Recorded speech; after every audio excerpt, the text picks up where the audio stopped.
चलो जो અહીંયા આપણે પ્રકરણ નંબર 5 નો અભ્યાસ કરીશું આનુવંશિકતા અને ભિન્નતા। આ આનુવંશિકતા અને ભિન્નતા એટલે પ્રકરણ નંબર 5 પ્રકરણ નંબર 5 એટલે પેજ નંબર 69 પર। જો એની શરૂઆત થાય છે ક્યારેક તમને આશ્ચર્ય થયું છે કે હાથી શા માટે હાથીના બચ્ચાને જન્મ આપે છે, અન્ય કોઈ પ્રાણીને કેમ જન્મ આપતો નથી, अथवा केरीना गोटला એટલે કે બીજમાંથી કેમ આંબો ઉગે છે, અન્ય વનસ્પતિ નહીં। સંતતિ તેમના પિતૃઓને મળતી આવતી હોય છે, અથવા શું તે કેટલાક લક્ષણોમાં ભિન્નતા પણ ધરાવે છે? શું તમને ક્યારેક આશ્ચર્ય થયું છે કે સગા ભાઈ બહેન ક્યારેક શા માટે સમાન દેખાય છે, અથવા ક્યારેક તે અલગ પણ કેમ દેખાય છે? ટૂંકમાં સમજવાનો મુદ્દો એ છે કે આપણે અહીંયા આનુવંશિકતા સમજવાની છે। आनुवंशिकता એટલે કે જે છે તેનું તે સ્વરૂપ નવી પેઢીમાં નવી સંતતિમાં કઈ રીતે પ્રાપ્ત થાય। ઉદાહરણ તરીકે મનુષ્યમાં વિચારીએ તો એક યુગલમાં નર અને માદા એમની વચ્ચે પ્રેમની ક્રિયા થતા તેમની સંતતિ જે આવશે તો તે સંતતિ પણ મનુષ્ય જ હશે, અન્ય નહીં હોય। जो અહીંયા આપણે વિચારીએ પુસ્તકમાં છે તે ઉદાહરણ લઈને એક હાથી અને એક માદા હાથી તેમની વચ્ચે પ્રેમ થાય તો તેની જે સંતતિ આવશે તો તે સંતતિ પણ હાથી જ હશે। જો આપણે ગોઠલાને બીજને રોપીશું કેરીના તો આપણને આંબો જ મળશે, કેમ એવું ને એવું થાય છે? आ जे क्रिया छे ते क्रिया ने कहेवाय आनुवंशिकता। लक्षणों मनुष्यना लक्षणों हाथीना लक्षण करता अलग छे। मनुष्य ने हाथीना लक्षणों ए कूतराना लक्षणोंथी अलग पड़े छे। मनुष्य हाथी कूतराना लक्षणों वांदराना लक्षणोंथी अलग पड़े छे। એટલે બધાના લક્ષણો એમની એક પેઢીમાંથી બીજી પેઢીમાં પ્રાપ્ત થાય तो तेने कहेवाय आनुवंशिकता। पेढ़ी दर पेढ़ी लक्षणोनी प्राप्त थवानी घटना। प्रश्न ए छे कि आपणे स्वीकारी लीधुं छे कि आनुवंशिकता छे, परंतु केम छे, कई रीते छे, एनो अभ्यास। एनाथी आगळ आपणे विचारीए तमारा घरमां तमे जुओ एक ज माता पिताना बे संतानो, बन्ने सगा भाईओ छे। बोलो શું થાય છે? બંને સગા ભાઈઓ, બંને મનુષ્ય છે કારણ કે મનુષ્યના સંતાન છે। બંનેને જોઈને ખ્યાલ આવી જાય છે કે આ એમના માતા પિતાના સંતાનો છે, એટલે બંને પોતાના માતા પિતાને મળતા આવે છે। ચલો એ જવા દઈએ, હવે આગળ વધીએ તો બોલો બંનેમાં પણ કેટલાક લક્ષણોમાં સમાનતા છે। જોઈને ખ્યાલ આવી જાય કે બંને એક છે, બેના ભાઈઓ છે, પરંતુ વ્યક્તિ A અને વ્યક્તિ B એ થોડું અલગ પણ પડે છે। એમના માતા પિતાનો ને બંને સમાન છે, સાથે સાથે વ્યક્તિ A વ્યક્તિ B ને સમાન છે, વ્યક્તિ B વ્યક્તિ A ને સમાન છે, પરંતુ થોડાક લક્ષણોમાં અલગ છે। A B કરતા કંઈક અંશે અલગ પડે છે, B A કરતા કંઈક અંશે અલગ પડે છે। તો તે આનુવંશિકતા પ્રાપ્ત થઈ, પેઢી દર પેઢી પ્રાપ્ત થયું, પરંતુ તે સમયે તેઓની અંદર અલગપણું પણ આવી ગયું। તો બોલો જે પ્રાપ્ત થયું તેને કહેવાય આનુવંશિકતા, અને જે અલગ પડ્યા તે અલગ પડ્યાની ક્રિયાને કહેવાય ભિન્નતા। એક બાજુ આનુવંશિકતા પણ છે અને બીજી બાજુ ભિન્નતા પણ છે। આ વિશિષ્ટ જટિલ પ્રકારની પ્રક્રિયાનો આપણે અભ્યાસ કરીશું। अथवा तथा एने संबंधित अनेक प्रश्न साथे वैज्ञानिक रीते जीव विज्ञाननी जे शाखा संकળાયેલી છે તે જનીન વિદ્યા તરીકે ઓળખાય છે। તો જો આપણે લઈ ગયા પહેલા આનુવંશિકતા, ઇનહેરિટન્સ કોને કહેવાય? ભિન્નતા એટલે એ ઇનહેરિટન્સ આનુવંશિકતા આવી તો તેમાં એકબીજા સાથે અલગપણું કયું આવે છે, અને તેના અભ્યાસ કરવા માટેની જે શાખા છે તે શાખાને શું કહેવાય? જીનેટિક્સ એટલે કે જનીન વિદ્યા। हाईलाइट करो, प्रश्न बाजुमां એને ટીક કરી દો। પ્રશ્ન અહીંયાથી પૂછી શકાય જનીન વિદ્યા કોને કહે છે? તો શું આવે? આવા એટલે કયા ઉપર છે? શું કેટલાક લક્ષણોમાં આનુવંશિકતામાં ભિન્નતામાં ભિન્નતા ધરાવે છે, કેટલાક લક્ષણોમાં ભિન્નતા નથી ધરાવતું તથા આનુવંશિકતા પ્રાપ્ત થાય છે. આવા તથા તેને સંબંધિત અનેક પ્રશ્નો સાથે વૈજ્ઞાનિક તે જીવ વિજ્ઞાનની જે શાખા સંકળાયેલી છે તે જનીન વિદ્યા તરીકે ઓળખાય છે. આ વિષય આનુવંશિકતા તથા પિતૃથી સંતતિના લક્ષણોમાં જોવા મળતી ભિન્નતા સાથે સંકળાયેલી છે. આનુવંશિકતા તો ખરી, પરંતુ પિતૃથી સંતતિમાં જોવા મળતી ભિન્નતા સાથે સંકળાયેલું છે. બોલો, જનીન વિદ્યાનો વિષય કોની સાથે? પિતૃથી સંતતિની આનુવંશિકતા, અને આનુવંશિકતા સાથે કોની સાથે? ભિન્નતા સાથે સંકળાયેલું છે. આનુવંશિકતા એટલે કે જેના દ્વારા પિતૃના લક્ષણો સંતતિમાં ઉતરી આવવાની ઘટના. ટૂંકમાં આને આમ અંડરલાઈન કરો. એક માર્કનો પ્રશ્ન પૂછી શકાય, અતિ શોર્ટ ક્વેશ્ચન એમસીક્યુ વગેરેમાં. આનુવંશિકતા અતિ ટૂંકમાં કેવું હતું? શું?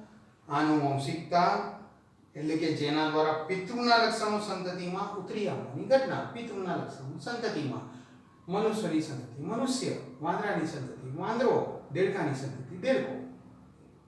તે આનુવંશિકતાનો આધાર છે. અને ભિન્નતા એટલે કે જેના દ્વારા સંતતિ તેમની પિતૃઓથી જુદી પડે છે. મનુષ્યની સંતતિ મનુષ્ય, આનુવંશિકતા. પરંતુ એ યુગલની માની લો 4 સંતતિ, તો ચારે સંતતિ મનુષ્ય તો છે, માતા પિતા જેવી તો છે, પરંતુ પરસ્પર અને સાથે માતા પિતા કરતા થોડી અલગ છે. તેનું નામ ભિન્નતા. તો આ બંનેના મુદ્દાને અહીંયા અંડરલાઈન કરીને ટિક કરી દો. આ એક માર્કનો પ્રશ્ન પૂછી શકાય એમસીક્યુ વગેરેમાં કે આનુવંશિકતા કોને કહેવાય અને ભિન્નતા કોને કહેવાય. 1 માર્કનો અતિ શોર્ટ. આનુવંશિકતા એટલે કે જેના દ્વારા પિતૃના લક્ષણો સંતતિમાં ઉતરી આવવાની ઘટના તે. અને ભિન્નતા એટલે કે જેના દ્વારા સંતતિ તેમના પિતૃઓથી જુદી પડે. પિતૃઓથી લક્ષણો સંતતિમાં આવે તે આનુવંશિકતા, અને જેના દ્વારા તે પિતૃથી કંઈક અંશે અલગ પડે તેનું નામ ભિન્નતા. ભિન્નતાનું કારણ લિંગી પ્રજનન છે. બોલો, ભિન્નતાનું અલગ થવાનું કારણ શું છે? લિંગી પ્રજનન. જો પ્રજનનની જે બે ઘટનાઓ છે, સોરી બે છે ને પ્રકાર છે, અલિંગી અને લિંગી. બોલો, અલિંગી અને લિંગી પ્રજનનની જે બે પ્રકારો પડે છે તે પ્રકારોમાં શું છે? અલિંગીમાં ઉદાહરણ તરીકે બટાટામાં જોવા મળતી આંખ. તો શું થાય? એ આંખની રોપણી કરીએ તો અહીંયાથી નવો છોડ બને. તો આ આંખ એ કલિકા છે. કોની કલિકા? તો એ જે બટાટાનું ભૂમિગત પ્રકાંડ હતું, ગ્રંથિ, તે એટલે જે પ્રકાંડ હતું તે પ્રકાંડના જે છોડ હતું તે છોડમાં જે જનીનો એટલે કે રંગસૂત્ર હતા, એ જ રંગસૂત્ર નવા વિકાસ પામતા છોડને પ્રાપ્ત થયા. એટલે લક્ષણો માટે કોઈ વિવિધતા નહીં આવે, કારણ કે લક્ષણોનો સમાવેશ રંગસૂત્ર અને રંગસૂત્રમાં જનીનમાં છે. યાદ રાખજો, રંગસૂત્રમાં ઘણા બધા જનીનો હોય. તો જે પિતૃ છોડ જેનામાંથી આ ગ્રંથિ વિકસ્યો તેમાં જે રંગસૂત્ર હતા ત્યાંમાં હતા, અને તેમાંથી નવો છોડ સંતતિ વિકસી તો એને જ રંગસૂત્ર પ્રાપ્ત. પરંતુ અહીંયાથી વિચાર કરીએ, માની લો કે આ બટાટામાં લિંગી પ્રજનન થયું હોય તો એક નર એક માદા, તો શું થાય? નરમાંથી પુંકેસર આવે, માદામાંથી સ્ત્રીકેસર અંડક આવે, નરમાંથી પુંકેસર એટલે પરાગરજ આવે, માદામાંથી અંડક આવ્યો. અર્ધસૂત્રી વિભાજનની ક્રિયાને લીધે અડધા રંગસૂત્ર પરાગરજમાંથી આવ્યા, અડધા રંગસૂત્ર અંડકમાંથી આવ્યા. તો બોલો, અહીંયાથી જે બીજ બનીને બીજમાંથી નવો છોડ વિકાસ પામશે. બોલો, તેમાં કોના કોના લક્ષણ હશે? તો અડધા એક નર છોડના, અડધા એક માદા છોડના, ટૂંકમાં બંનેમાં મિશ્ર લક્ષણ હશે. તો બોલો, બટાટાનો છોડ બટાટો જ બનશે, પરંતુ લક્ષણો કઈ અંશે બદલાયા હશે. એટલે બોલો કે કયા પ્રકારનું પ્રજનન આ આનુવંશિકતા અને ભિન્નતા માટે જવાબદાર છે? લિંગી પ્રજનન જવાબદાર છે. કયું પ્રજનન જવાબદાર છે? લિંગી પ્રજનન.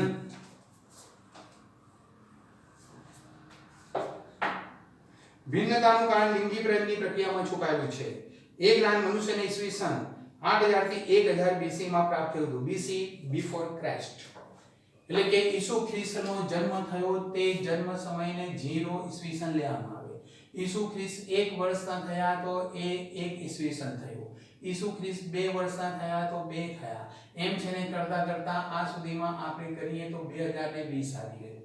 જો રિવર્સમાં જઈએ તો બોલો -1. ઈસુ ખ્રિસ્તના જન્મથી 1 વર્ષ પહેલા, ઈસુ ખ્રિસ્તના જન્મથી 2 વર્ષ પહેલા -2, ઈસુ ખ્રિસ્તના જન્મથી 3 વર્ષ પહેલા -3, ઈસુ ખ્રિસ્તના જન્મથી 4 વર્ષ પહેલા -4 વગેરે. તો એવા કેટલા?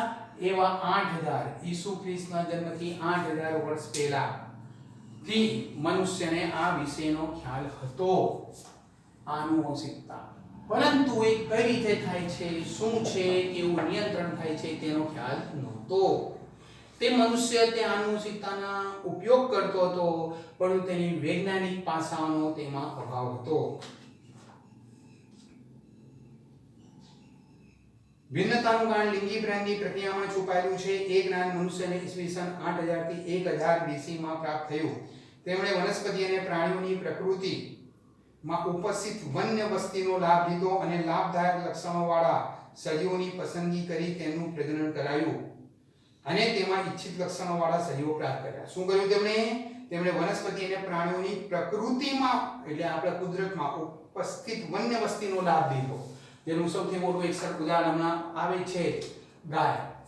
મનુષ્યએ શું કર્યું? તો જંગલમાં અભ્યાસ કર્યો. તેમણે જંગલી ગાય જોઈ.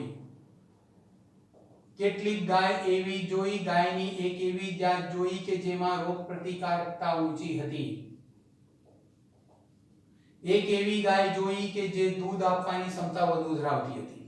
તો પહેલા તો આ બંને જંગલી ગાયોને તેમણે પકડીને પોતાની પાસે રાખી, કારણ કે તે વન્ય જાત હતી, અને તેને પાલતુ બનાવી. આ જે ગાય બંને પાલતુ બનાવી, એ પાલતુ ગાયોમાંથી શું કર્યું? હવે આની રોગ પ્રતિકારક ક્ષમતા ઊંચી હતી, આની દૂધ આપવાની ક્ષમતા ઊંચી હતી, તો તેમની વચ્ચે કૃત્રિમ પ્રજનન પ્રેર્યું. કુદરતી રીતે ન થાય, કૃત્રિમ પ્રજનન પ્રેર્યું. એ કૃત્રિમ પ્રજનન જે આપણે મનુષ્યમાં ટેસ્ટ ટ્યુબ બેબી વગેરે કહે છે, એવી કોઈ પદ્ધતિ તે વખતે જે હશે તે. એ કૃત્રિમ પ્રજનનથી તેમને કેટલીક બધી સંતતિ પ્રાપ્ત થઈ. એ ગાયમાં સંતતિ પ્રાપ્ત થાય તો બોલો માની લો 3 સંતતિ પ્રાપ્ત થઈ. એ 3 સંતતિની વચ્ચે પણ તેમને પછી અલગ અલગ રીતે પ્રજનન કરાયું. પહેલાનું બીજા સાથે, બીજાનું ત્રીજા સાથે, પહેલાનું ત્રીજા સાથે વગેરે. એમાંથી પણ ઘણી બધી સંતતિઓ પ્રાપ્ત થતી ગઈ. એ જે સંતતિઓ પ્રાપ્ત થતી ગઈ, તે સંતતિઓનું પણ તેમણે કૃત્રિમ રીતે પ્રજનન અંદર કરાવતા ગયા. આ રીતે તેમણે એક મોટી ગાયની વસ્તી પ્રાપ્ત કરી. એ જે વસ્તી હતી, તે વસ્તીમાં બોલે કોઈકનું લક્ષણ વધુ હતું, કોઈકનું ઓછું હતું, કોઈકનું મિશ્ર હતું, કોઈ એકનું અન્ય હતું, કોઈ બીજાનું બીજું હતું. એમ કરતા તેમણે પોતાને જે યોગ્ય લાગી તે ગાય, તે લક્ષણવાળી ગાય પસંદ કરી અને તે ગાયને ઉછેરવા માટે આજે પંજાબની સાહીવાલ ગાય એ છે ને પ્રકારે વિકસેલી છે.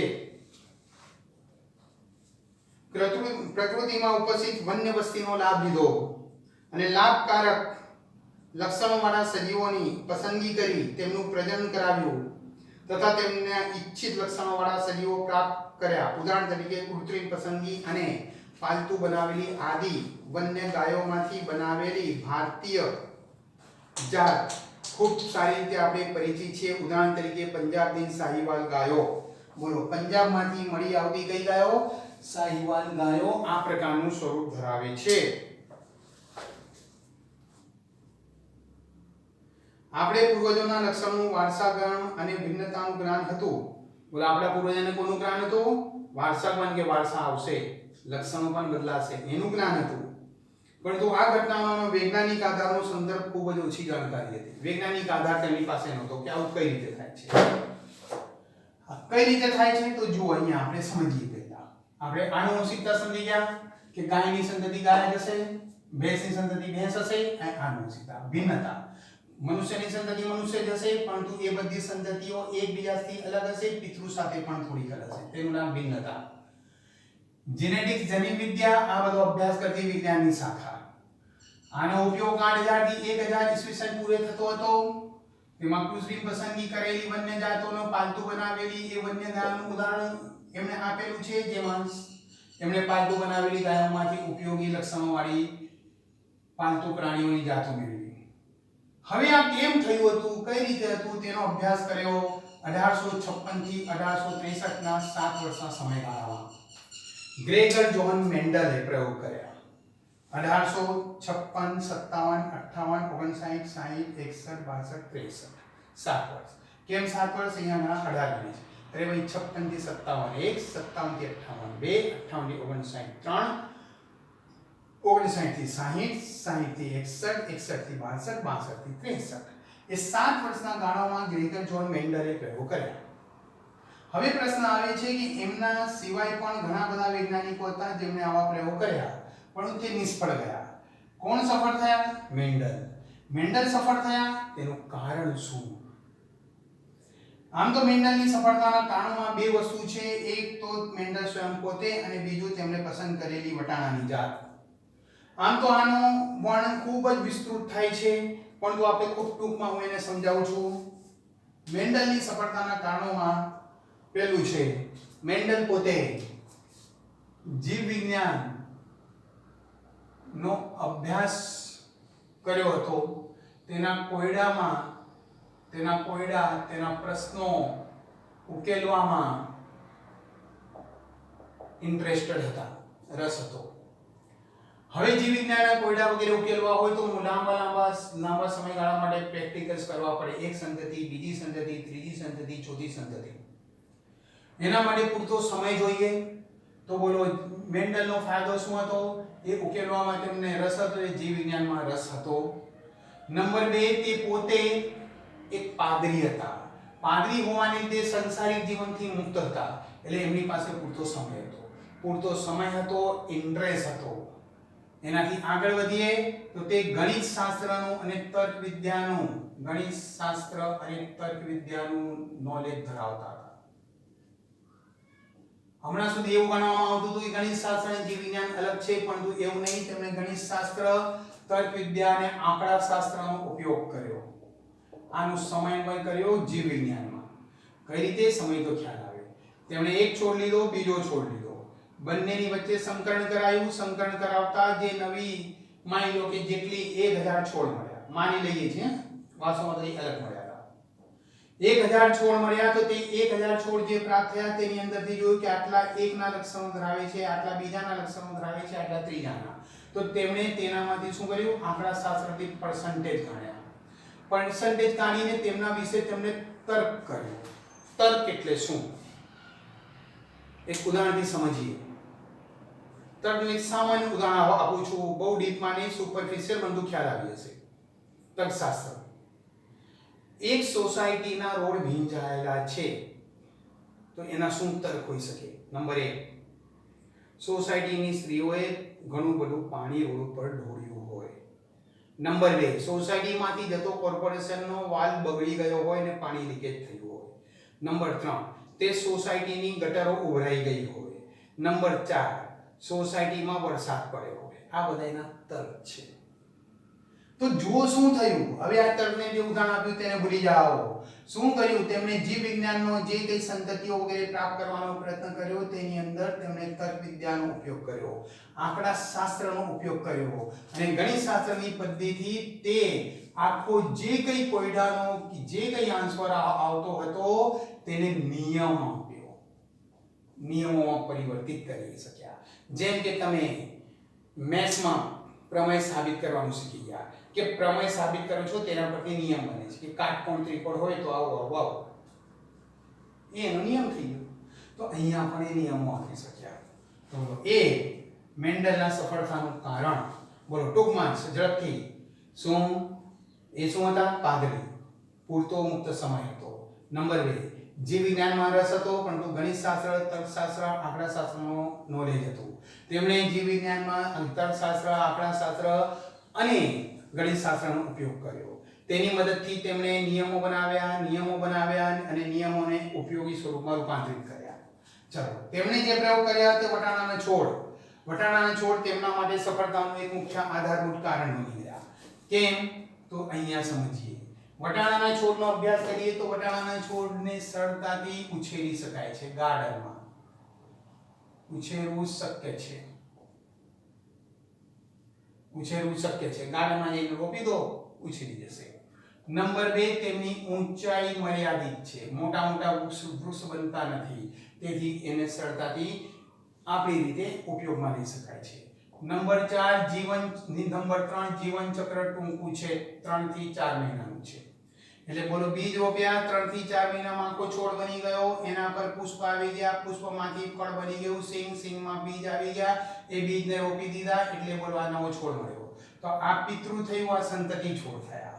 આ સંતતિ પણ 3 થી 4 મહિનામાં પુખ્ત થશે, તેના ઉપર પણ સિંગ આવી ગઈ, સિંગમાં બીજ આવી ગયા, બીજની રોપણી કરી, અહીંયાથી નવા છોડ વિકાસ પામી ગયા. તો બોલો શું થયું? એક જ વર્ષમાં 3 સંતતિ મળી. આ પિતૃ, એની આ પ્રથમ, આની આ એ પિતૃની આ બીજી સંતતિ. આમ ઘણી બધી સંતતિઓ, સંતતિ નહીં પણ એમ કહેવાય પેઢી પ્રાપ્ત થતી ગઈ. એટલે પેઢી દર પેઢી ઝડપી અભ્યાસ કરવો શક્ય બન્યો. બોલો મનુષ્યમાં કરવા જાય તો 20 થી 22 વર્ષે એક પેઢી પુખ્ત બને, તેની સંતતિ આવે, તે બીજા 20 થી 22 વર્ષ કાઢી દે, તેની સંતતિ આવે ત્યાં સુધી પેલો વૈજ્ઞાનિક જ મરી ગયો હોય, કારણ કે વૈજ્ઞાનિક પોતે 40 વર્ષની ઉંમરે પ્રયોગ કરતો હોય. તો જેનો અભ્યાસ કર્યો તેની સંતતિ આવી, બીજા 20 વર્ષે પુખ્ત બની, ત્યાં સુધી વૈજ્ઞાનિક 60 વર્ષનો થઈ ગયો. હવે તેની ત્રીજી પેઢી આવે ત્યાં સુધી પેલો વૈજ્ઞાનિક મરી ગયો હોય 80 વર્ષની ઉંમર થતા. તો મનુષ્યનો અભ્યાસ ન થઈ શકે, એવા અન્ય પ્રાણીઓ પર નહીં થઈ શકે. તો અહીંયા ઘણી બધી પેઢી પ્રાપ્ત થતી હોવાને લીધે તેમણે જે અભ્યાસ કર્યો તે અભ્યાસ ખૂબ જ સચોટ સાબિત થતો ગયો. સાથે સાથે તેમાં સંતતિનું પ્રમાણ ઊંચું છે. સંતતિનું પ્રમાણ ઊંચું હોવાથી સરળતાથી નિર્ણયો લઈ શકાય. કે એક છોડ હોય તેના પર માની લો 1000 સિંગ આવે, બોલો 1000 સિંગ આવે તો તે 1000 સિંગ દરેકમાં 4 બીજ હોય, તો અહીંયા આપણે રોપીએ તો બોલો કેટલા થઈ ગયા? 4000 નવા છોડ. એટલે એક પેઢીની કેટલી સંતતિ પ્રાપ્ત થઈ? 4000 સંતતિ પ્રાપ્ત થઈ. ફરી પાછી દરેકમાં એવા આવે કે તેની રોપણી કરીએ તો ઘણા બધા, એટલે ઘણી બધી સંતતિ પ્રાપ્ત થાય તો આપણને નિર્ણય લઈ શકાય કે ના બોલો એક કે બે સંતતિઓ તો કોઈ નિર્ણય બોલે ના બોલે આવું કંઈક થઈ ગયું હશે, આ તો એને પાણી ઓછું મળ્યું હશે તેથી નીચો રહી ગયો, આ તો આમ થયું હશે. અરે પણ એક બે હોય તો ખરા, અહીંયા હજારોની સંખ્યામાં હોય તો કોઈ ઓબ્જેક્શન નહીં. ચલો એકમાં તો એ માનો છો, બેમાં એવું હોય, ત્રણમાં એવું હોય, બધામાં એવું છે, એનો અર્થ એ નિર્ણય સરળતાથી લઈ શકાયો. બોલો આટલું છે ને તમને સરળતાથી ખ્યાલ હોવો જોઈએ કે મેન્ડલની સફળતાના રહસ્યમાં તેમના વટાણાના છોડ છે, તેને ઉછેરવું શક્ય છે, ઊંચાઈ મર્યાદિત છે, જીવન ચક્ર ટૂંકું છે, પેઢી પ્રાપ્ત થાય છે ઘણી બધી, સંતતિનું પ્રમાણ ઊંચું છે એટલે સરળતાથી અભ્યાસ થાય છે. એનાથી પણ વધુ અગત્યનું તેની અંદર જે છે તે છે કે તેના લક્ષણો અને અભિવ્યક્તિ. લક્ષણ કોને કહેવાય ને અભિવ્યક્તિ કોને કહેવાય? તો જુઓ લક્ષણ છે કયું પ્રકારની ઊંચાઈ, ઊંચા અને નીચા લઈએ. લક્ષણ પ્રકાંડની ઊંચાઈ. બોલો પ્રકાંડની ઊંચાઈ બે રીતે જોવા મળે, 2 મીટર વાળો છોડ અથવા 1.5 મીટર વાળો છોડ. આ પ્રકાંડની લંબાઈ ઊંચાઈ લક્ષણ થયું, અને એ લક્ષણ બે રીતે દેખાઈ આવે છે, એ બંનેને કહેવાય અભિવ્યક્તિ. અભિવ્યક્તિ 2 મીટર ને 1.5 મીટર. બોલો દૂરથી જોઈને ખબર પડી જાય કે પેલો 2 મીટર વાળો ઊંચો છોડ છે અને પેલો 1.5 મીટર વાળો નીચો છોડ છે, એટલે કોઈ વાદ વિવાદ નહીં. આ પ્રકારનું પરિણામ આવી સંતતિ. મનુષ્યમાં હોય તો એક છોકરાની ઊંચાઈ 5 ફૂટ 6 ઇંચ હોય, બીજાની ઊંચાઈ 5 ફૂટ 8 ઇંચ હોય, તો આ ઊંચો છે આ નીચો છે. બાજુમાં ત્રીજો આવીને ઉભો રહ્યો, તેની ઊંચાઈ 5 ફૂટ 9 ઇંચ છે, તો હવે આ ઊંચો છે ને આ નીચો છે ને આ બધું નીચો છે. ત્રીજો આવ્યો તેની ઊંચાઈ 6 ફૂટ છે, તો બોલો આ ઊંચો છે આ નીચો છે આ નીચો છે ને આ સૌથી નીચો છે. કોને ઊંચો ગણવો કોને નીચો ગણવો તે કંઈ ગણી શકાય નહીં. મનુષ્યમાં ત્વચાનો રંગ લઈએ તો એકને ગોરો અને એકને કાળો કહીએ, ત્યાં સુધીમાં બીજો આવી જાય તો કંઈક પરિણામ બદલાઈ જાય, ચોથું આવી જાય તો બદલાઈ જાય. તમે તમારા ક્લાસરૂમમાં જોઈ શકો છો 50-60 જણની અંદર દરેકનો ત્વચાનો રંગ કોઈકના સાપેક્ષે ગોરો છે તો કોઈકના સાપેક્ષે કાળો છે. કહેવાનો અર્થ શું છે કે લક્ષણો અને અભિવ્યક્તિનો ચોક્કસ ખ્યાલ હોવો જોઈએ. બોલો લક્ષણ અને અભિવ્યક્તિનો આપણે ચોક્કસ ખ્યાલ મેળવવા માટે અહીંયાથી કહીએ, બોલો લક્ષણ કયું? પ્રકાંડની ઊંચાઈ. બોલો પ્રકાંડની ઊંચાઈમાં શું છે, કેવા છોડ છે? ઊંચા છોડ અને નીચા છોડ. ચલો પુષ્પનો રંગ કેવો છે? તો જાંબલી અને સફેદ. દૂરથી જ કહી દેવાય આ જાંબલી છોડ છે, જાંબલી પુષ્પ, આ સફેદ, કોઈ વાદ વિવાદ જ નહીં. પુષ્પનું સ્થાન કક્ષી અને અગ્રીય. કક્ષમાં આ છોડ, આ એનું સંયુક્ત પર્ણ, અહીંયાથી પુષ્પ હોય તો પર્ણના કક્ષમાં વિકસેલું પુષ્પ એટલે કક્ષીય.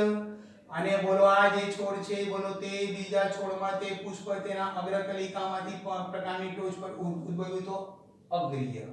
નિશ્ચિત ક્યાં તો કક્ષીય ક્યાં તો અગ્રીય, કોઈ વાદ વિવાદ નહીં. સિંહનો આકાર ફૂલેલી સિંહ અને સંકુચિત સિંહ. બોલો અહીંયા સિંહનો આકાર આપણે વિચારીએ તો ફૂલેલી. આ એક સિંહમાં માની લો કે 4 બીજ છે અંદર આમ. આ ફૂલેલી ઉદાહરણ આપ્યું. બોલો આ બીજી સિંહ છે તેની અંદર પણ 4 બીજ છે. આ સંકુચિતનું ઉદાહરણ આપ્યું. જેટલા બીજ હોય એટલી ખાંડ પડેલી હોય તો તેને સંકુચિત કહેવાય. જોઈને જ કહી દેવાય કે આ ફૂલેલી છે ને આ સંકુચિત છે.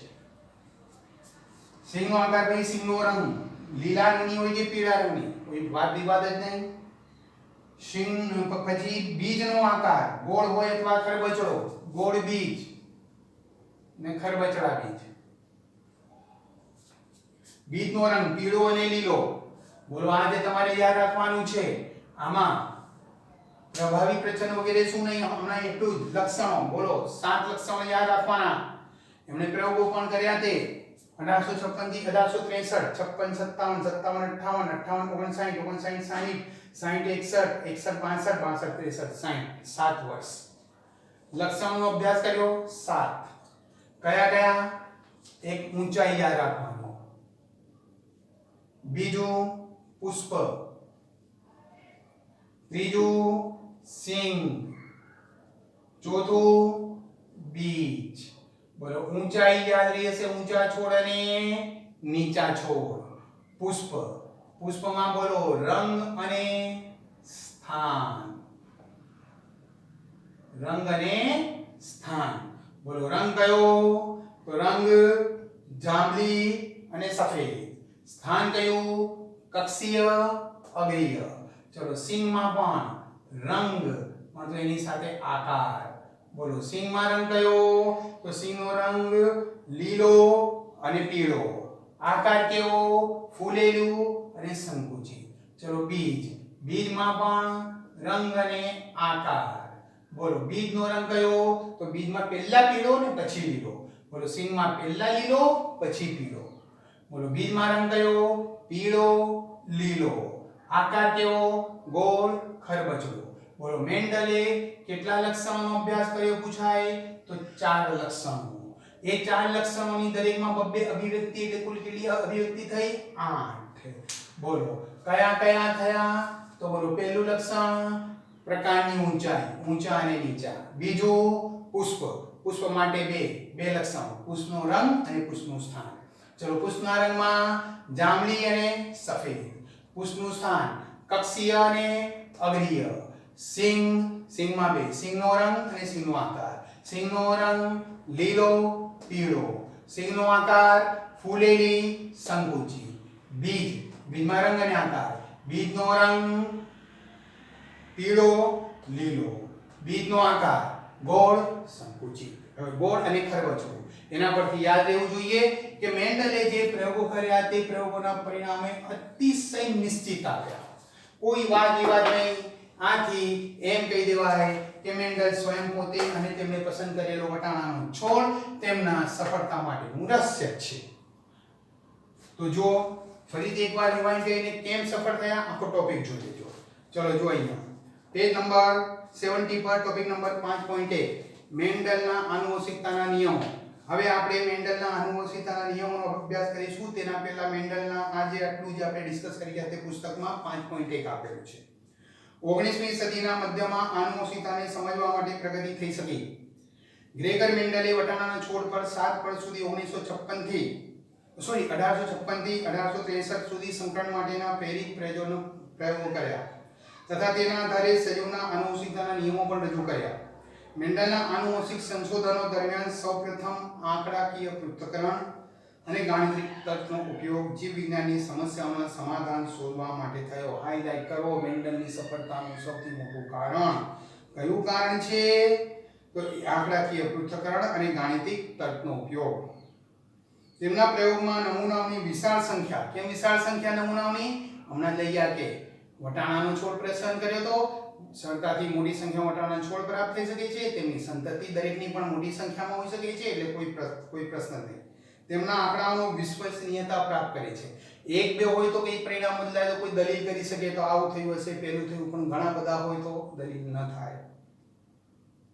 સાથે સાથે તેઓએ એ ઉપયોગમાં લીધેલા છોડની ઉત્તરોત્તર પેઢીઓ પર પણ કરવામાં આવેલા પ્રયોગો તથા તેઓની સફળ ધારણાઓએ સિદ્ધ કર્યું કે તેમના પરિણામો ભ્રામક વિચારોને બદલે મેન્ડલના આનુવંશિક સામાન્ય નિયમોનું નિદર્શન કરે. એટલે એમણે શું કર્યું? અહીંયા શું સમજવા આપણે લઈએ. તેમણે શું કર્યું?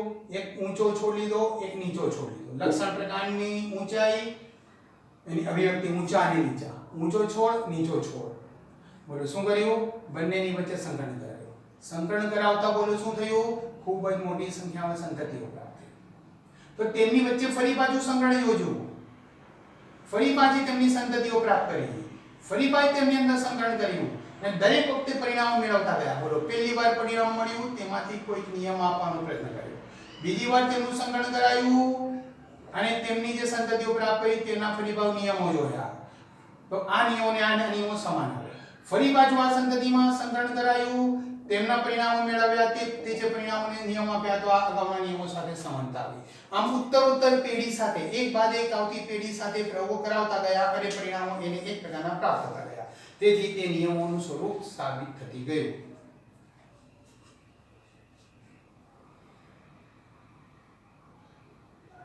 મેન્ડલે વટાણાના છોડના એ લક્ષણો પર સંશોધન કર્યા જે હંમેશા વિરોધાભાસી હતા. ઉદાહરણ તરીકે ઊંચા અને નીચા છોડ. બોલો લક્ષણ, એની અભિવ્યક્તિ ઊંચા અને નીચા. વિરોધાભાસ છે, કન્ફ્યુઝન નહીં, આર્ગ્યુમેન્ટ નહીં. પીળા અથવા લીલા બીજ, બીજનો રંગ પીળા અને લીલા. આને કારણે તેઓને આનુવંશિકતાના નિયમોનો આધારભૂત માળખું તૈયાર કરવામાં સહાયતા મળી. ત્યારબાદના વૈજ્ઞાનિકોએ તેનો વિસ્તાર કર્યો અને આનો જ આધાર લઈને ત્યાર પછીના વૈજ્ઞાનિકોએ પ્રયોગ કર્યો. આગળ આપણે લઈશું. અને તેનાથી વિવિધ કુદરતી નિરીક્ષણ અને તેમાં નહિવત જટિલતાનું સ્પષ્ટીકરણ થઈ શક્યું. અને તેમને પણ સફળતા મળી, પણ નહિવત.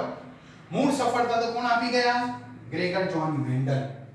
એ મેન્ડલે જે પ્રયોગ કર્યા અને મેન્ડલના પ્રયોગોને નિયમોને આજે સ્વીકારવામાં આવે છે દરેક ક્ષેત્રમાં. તેથી મેન્ડલને આનુવંશિકતાના પિતા કહે છે.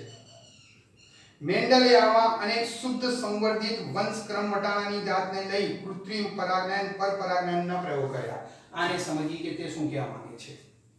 માની લો આપણે બે ઉદાહરણ અહીંયા લઈશું, પ્રકારની ઊંચાઈનો અને બીજના રંગનો. બરોબર? ચલો, પ્રકારની ઊંચાઈ. પ્રકારની ઊંચાઈ લક્ષણ છે, અભિવ્યક્તિ ઊંચા અને નીચા છે. તેમણે ઊંચા છોડનો પ્રયોગ એક ખેતરમાં શરૂ કર્યો, નીચા છોડનો પ્રયોગ બીજા ગાર્ડનમાં બીજા ખેતરમાં શરૂ કર્યો. એમણે ઊંચા છોડનો જે છોડ હતો તેની અંદર તેનું સ્વફલન પોતાની પરાગણ દ્વારા પોતાના બીજાણુનું ફલન થવા દીધું. અહીંયાથી પણ તેમણે એકમાં જ ફલન થવા દીધું. શું થયું? આની જેટલા પણ બીજ આવ્યા અને રોપણીથી સંતતિ મળી, આના જેટલા બીજ આવ્યા અને રોપણીથી સંતતિ મળી. ઊંચામાંથી ઊંચા જ આવ્યા, નીચામાંથી નીચા આવ્યા. ફરી પાછું આ છે બધામાં તેમણે સ્વફલન થવા દીધું. ઓલા સ્વફલન થવા દીધું તો આની જેટલી સંતતિ આવી બધી ઊંચા આવ્યા અને આની જે સંતતિ આવી બધા નીચા આવ્યા. આનું ફરી